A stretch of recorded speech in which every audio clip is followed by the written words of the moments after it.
Check out carmarshal.com. The link is in the description. They help support us. Left, your left. Nope. There it is. Turn around. Both hands in the air. Take 3 steps to your left. Back up slowly. Hands in the air. There it is. Back up slowly. Hands in the air. There it is. Back up towards us.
Watch, cops use canine to take down unarmed man for dancing on the highway.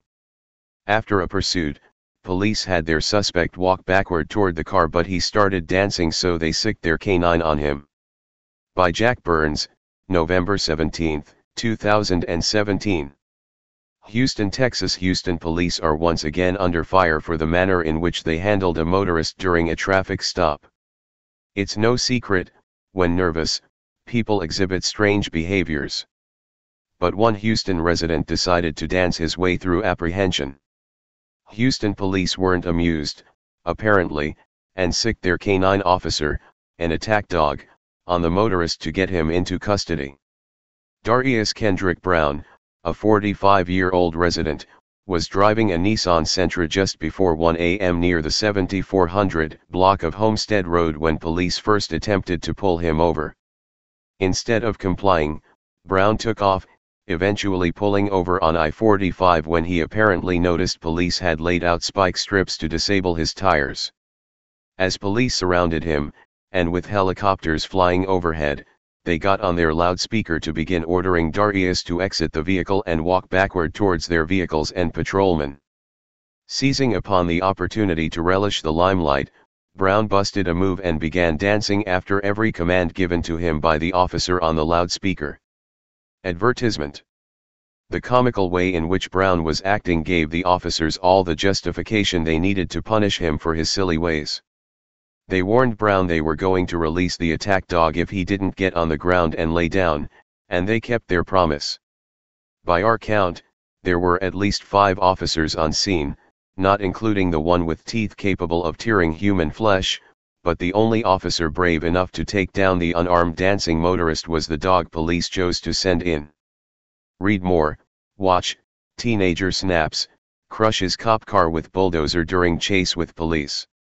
Just before they sent in the dog, Brown turned and faced the officers, and in what could have been a scene from any B-movie, the young man pleaded for mercy saying, "Y'all really going to do that to me?" As he was backing away, the dog was sent in, while Brown goes behind a vehicle out of view from the recording camera. Screams could be heard coming from Brown's direction, and later, another segment of the video shows the dog remained clamped down on his leg.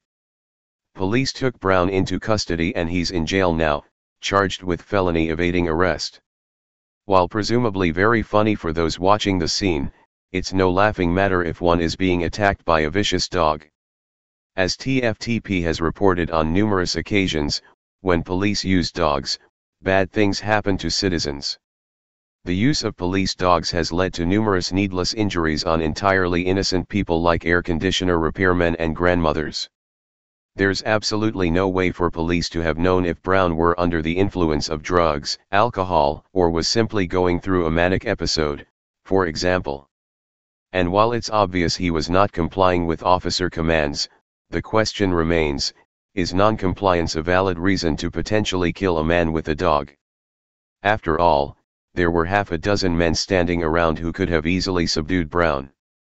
As TFTP reported in October, the use of canine attack dogs can be costly for a police department subsequently caught up in a civil lawsuit.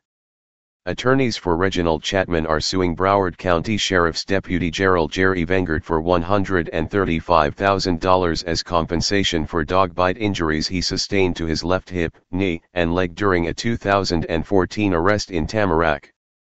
Read more. Multiple videos show shockingly violent arrest of UA students over a noise complaint. Should a citizen naturally fight back when a dog is attacking them, surrounding officers will likely fire their guns on the citizen, as hitting, stabbing, or shooting a canine attack dog is seen under the law as assault on a police officer. Visually, the use of canine dogs on citizens may lead many to recall when, during the 1960s civil rights movement, dogs were used on mostly minority citizens in an effort to punishing protesters for speaking out for equal rights and against racism. Little has changed from that time until the present. The so-called authorities will use dogs to punish citizens, regardless if they're going through a manic episode, maybe high on drugs, or simply trying to clown around, and they'll use officer safety to hide behind their sadistic methods.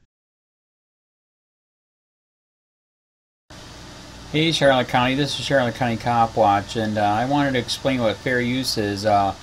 You can use pieces of news articles if you're doing it for news reporting, you have commentary, and you're doing it for education purposes. So that's what fair use is, as you can see right here. Another reason why I wanted to make this video is to let you know I have just joined with Patreon. A nice thing with Patreon, I make no money on YouTube. They took the money away years ago, and so this is another way to give, and it's a nice thing too because you can give monthly. You can give $1, $5, $10, whatever. I do 4 to 5 hours a day on trying to wake the sheeple up on how corrupt it is and different ways that you can fight the corruption. So Patreon is a way that you can do it, and then of course the old way is still there. Donate to Sheriff County Cop Watch with PayPal or credit card. So keep that in mind. 4 to 5 hours a day. I make no money, but the corruption happened to me and I'm sick of it, so I'm trying to wake people up. But my wife would love it if if we could get some help out there. There's 47,000 subscribers. Just think if each one of you subscribers just gave let's say actually yes, $1 a month. 47,000 subscribers gave $1 a month.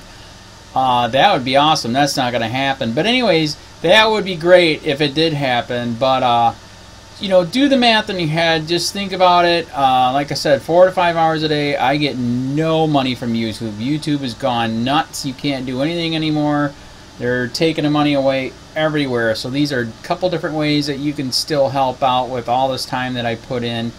And as you know, I'm in a special situation where, at least I can do it, 4 to 5 hours a day. We have a cleaning company during the day. That's what allows me to do this, and we're debt-free. So this is my hobby. I don't go fishing and all that other crap. I try to save the world. So help me out to make the wife happy, man. In fact, if you guys did give $1 a day, and there was 47,000 of you, and you did it, and each of you gave $1, and that was every month. Oh my God! Yes, I could quit. I could start suing them. Another idea too that we have is, you know, if I got, you know, some funds, we could actually contact everyone that has been ticketed and or arrested and put in jail and start sending them postcards to let them know we're here, and to see if everything went all right, and if it didn't, find out their story. So we could even do more investigations and more lawsuits. Lawsuits take money. So just think about that. You know, 47,000 of you so far right now. You know, $1 a day. I mean, $1 a month on Patreon, or $5 a month Patreon, 10, 20, whatever. Just do the math in your head, help out. This is a lot of work every single day. Thanks.